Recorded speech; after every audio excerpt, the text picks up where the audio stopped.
নমস্কার বন্ধুরা, moms kitchen blog থেকে সবাইকে স্বাগত। বন্ধুরা, আজ তো অনেক দিন পরে বৃষ্টিটা ধরেছে, রোদ্দুর উঠেছে, সবকিছু রোদে দিয়েছি, খুব আনন্দ লাগছে। মাদুর একদম জামা কাপড় সবকিছু রোদে দিয়েছি, আর সেই আনন্দ, আর এমনিতেও আনন্দ। আজকের কই মাছের রেসিপি আপনাদের সাথে শেয়ার করব। আপনাদের দাদা আমার মেজদার কাছ থেকে কই মাছ নিয়ে এসছে, বড় বড় কই মাছ। সেই কই মাছ কাটা আপনাদের সাথে শেয়ার করব। কই মাছ কাটতে একটু কষ্ট, তবু ধৈর্য ধরে কাটতে লাগবে, আর আপনাদের সাথে দেখালে আপনারা ইজিভাবে কাটতে পারবেন। এটা হাইব্রিড কই মাছ না, মাঠের কই মাছ। মাঠের একটা মাটি মাটি গন্ধ আছে, দারুণ টেস্টি। এটা বর্ষার কই না? হ্যাঁ, এটা বর্ষারই কই। কিন্তু এসছে আমার বড় ছেলে এসছে আপনাদের। আমি ওটা বলিনি, কিরম করে আছে দেখো। বর্ষারই কই। এই বর্ষার কই দিয়ে যদি কোনো রেসিপি বানানো যায়, সেটা আরও ডেলিশিয়াস হয়ে যায়। এবার তার সাথে কি কি দিয়ে বানাবো, সেইটা আরও এর উপর নির্ভর করছে আরও ডেলিশিয়াস হওয়ার জন্য। আগে মাছটা কিভাবে কাটি আপনারা দেখতে থাকুন। শাড়ি চেঞ্জ করবে তোমার? হ্যাঁ, শাড়ি চেঞ্জ করবো। বর্ষাকালে শাড়ি মোটে ঠিক হচ্ছে না, সিনথেটিক শাড়ি পরে মাছ কাটবো, তারপর আবার শাড়ি করবো। আমার ফুল গাছে কত ফুল হয়েছে, হচ্ছে না, জলটা পড়ছে, বৃষ্টির জলটা পড়ছে, আরো ভালো হচ্ছে। হ্যাঁ, বর্ষাকালে গাছপালাগুলো ভালো হয়। কই মাছগুলো এবার কেটে নেব, কিন্তু কই মাছ কাটা খুব রিস্ক, খুব টাইমও লাগে, আর খুব হাতের লাগেও, কিন্তু ধৈর্য ধরে কাটতে লাগে। কারণ এই কই মাছ তো টেস্টি রেসিপি হয়, সেই জন্য ধৈর্য ধরে কাটবো। কিভাবে কাটবো আপনারা দেখতে থাকুন, একটু দেখবেন কেমন ভাবে কাটবো। খুব কষ্টকর, কিন্তু খুব খেতে ভালো, সেই জন্য খুব মজা করে কাটবো।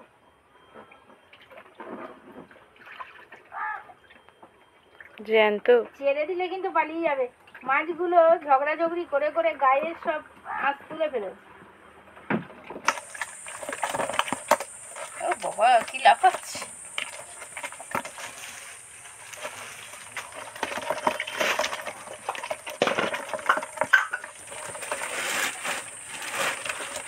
এবার একটা একটা মাছ আপনারা যদি পারেন এই মাছে নুন দিতে পারেন, নুন দিলে একদম নিস্তেজ হয়ে যাবে আর ভালোভাবে কাটা যাবে, কিন্তু আমি এমনি ছাই দিয়েই কাটবো।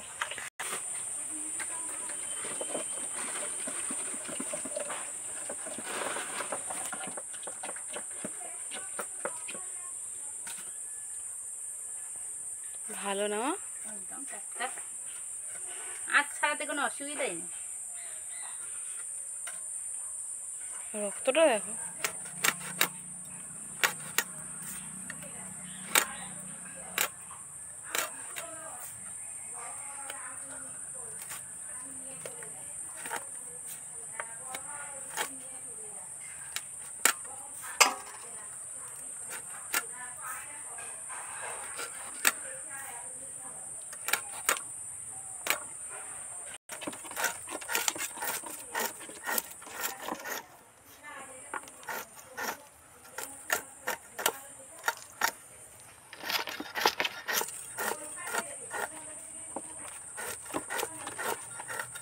টাটকা বলে আঁচ ছাড়াতে একদম অসুবিধা হয় না। কি সুন্দর আঁচুমি করছে রে।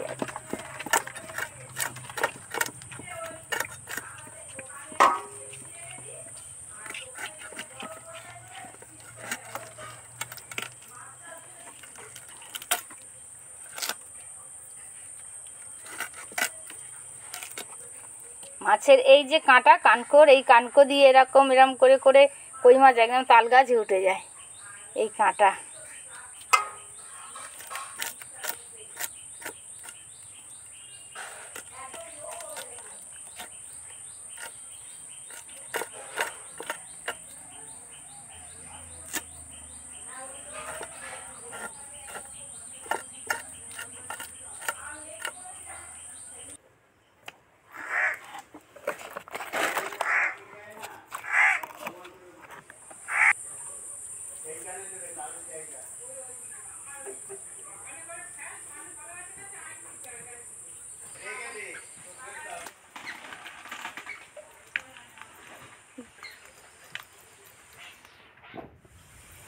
মাছগুলো তো সব কেটে নিলাম, এবার মুটিটা খুব ভালো করে ধুয়ে নিই। একদম হরহর করছে, কই মাছ তো খুব হরহর করে। মুটিটা ভালো করে ধুয়ে নিই, তারপর মাছগুলো ধুতে থাকবো।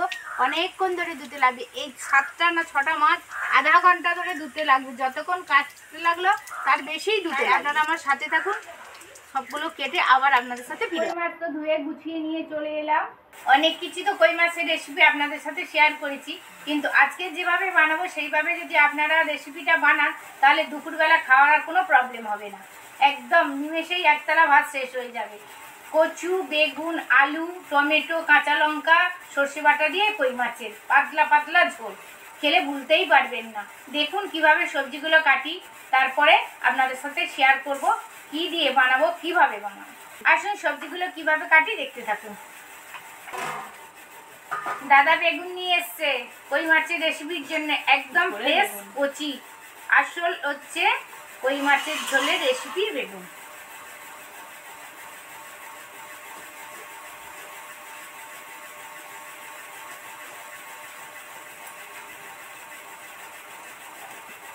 ছটা মেম্বার, তার 6 টুকরো বেগুন কেটে নিলাম।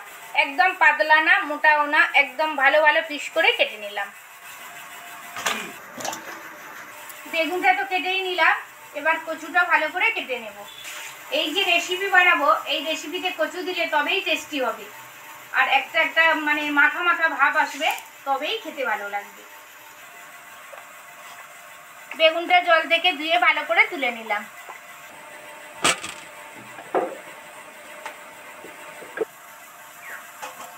বড় কচু, সেই জন্য একটা কচুকে 4 টুকরো করে দিয়ে দিলাম। ঠিকঠাক রেসিপি বানানোর জন্য একদম ঠিকঠাক সবজি কাটতে লাগবে, তবেই টেস্ট আসবে। এগুলো ভালো করে কচলে কচলে ধুয়ে নিচ্ছি।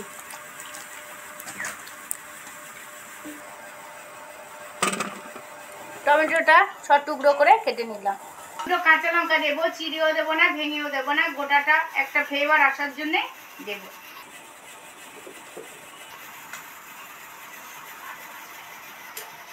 কচুগুলো ভালো করে ধুয়ে উঠিয়ে নিচ্ছি। সকাল থেকে লো ভোল্টেজ, কলে তো জল নেই, আর একদম কম দেখা যাচ্ছে, মুখটা দেখাই যাচ্ছে না, যেন অন্ধকার। লাইটটাও খুব কম, তবুও রান্নাঘরে রান্না করে শেয়ার করবো আপনাদের সাথে। আপনারা থাকবেন, অন্ধকার হলেও আপনাদের সাথে গল্প করতে করতে একদম আলো হয়ে যাবে। সবকিছু গুছিয়ে ধরে নিয়ে আসার আগেই ভাত বসিয়ে দিয়েছিলাম।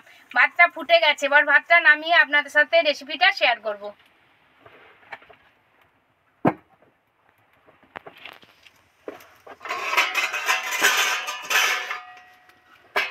সবার আগে কড়াতে একটুখানি উষুম গরম জল করে নেব।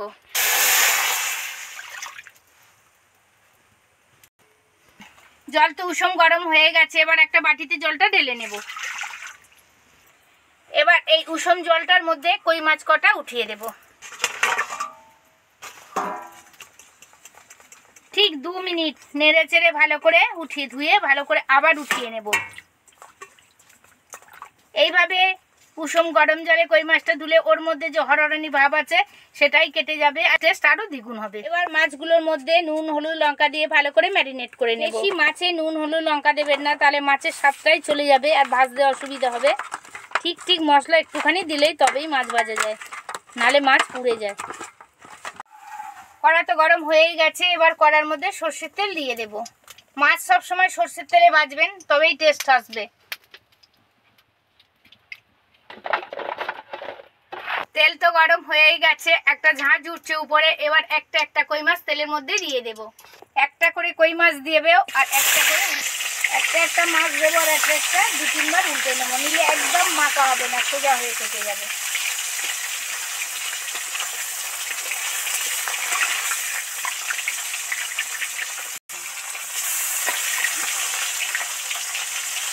মা, কই মাছগুলো কেমন বলো? ভাজা হয়নি, তাও সেম বেরোচ্ছে।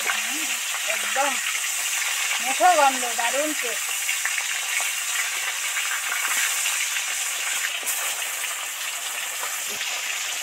কত তেল দিয়ে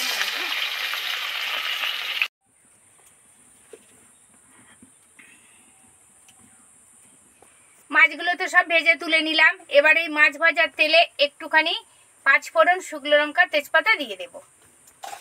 একটা শুকনো লঙ্কা, 2টো তেজপাতা,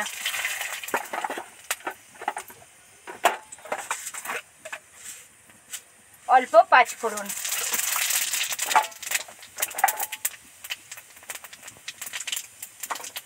ফোড়ন, শুকনো লঙ্কা, তেজপাতা তো লাল লাল করে ভাজা হয়ে গেছে। এবার এর মধ্যে এই সবজি কটা একসাথে উঠিয়ে দেব।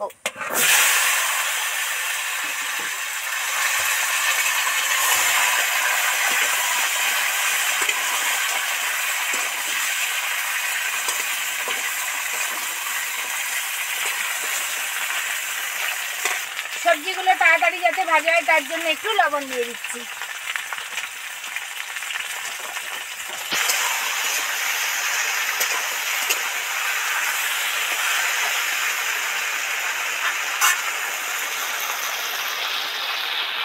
সবজিগুলো তো মোটামুটি ভাজা হয়েই গেছে, তেল ছেড়ে গেছে। এবার এর মধ্যে মশলাগুলো দিয়ে দেব। 1 চামচ হলুদ গুঁড়ো,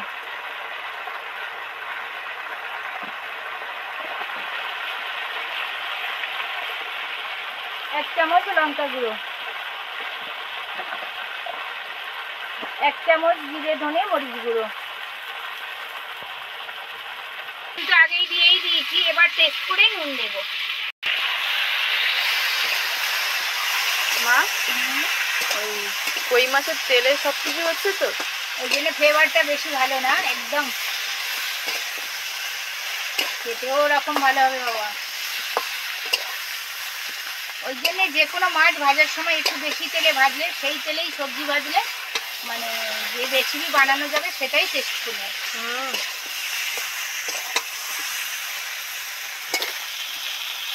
সবজি কেটে মশলা থেকে তেল ছেড়ে গেছে। এবার জল দিয়ে দেবো।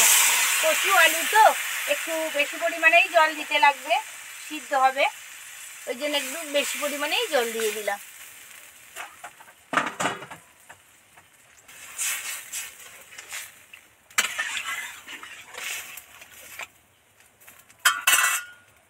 ঠিক 10 মিনিটের মতো ঢাকা দিয়ে দেব। আর জোরে জাল দিয়ে দেব। তারপরে নিবু আঁচে বসিয়ে রাখবো। 10 মিনিট পর আবার ফিরে আসছি, কোথাও যাবেন না। নিবু আঁচে তো বসিয়ে রেখেছিলাম, টুকবুক টুকবুক করে ফুটছে। দেখি তরকারি কেমন সিদ্ধ টিদ্ধ হয়েছে।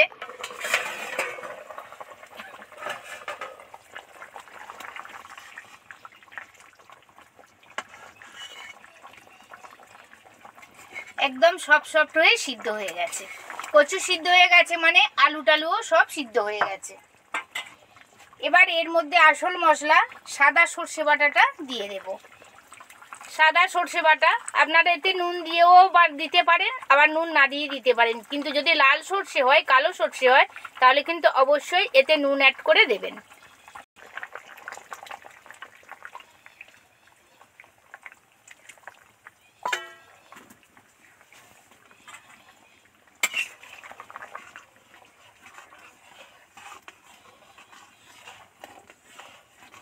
সেটা তো উঠিয়ে দিলাম, দিয়ে নেড়ে চেড়ে দিলাম। এবার ভাজা কই মাছটা ওর মধ্যে দিয়ে দেব।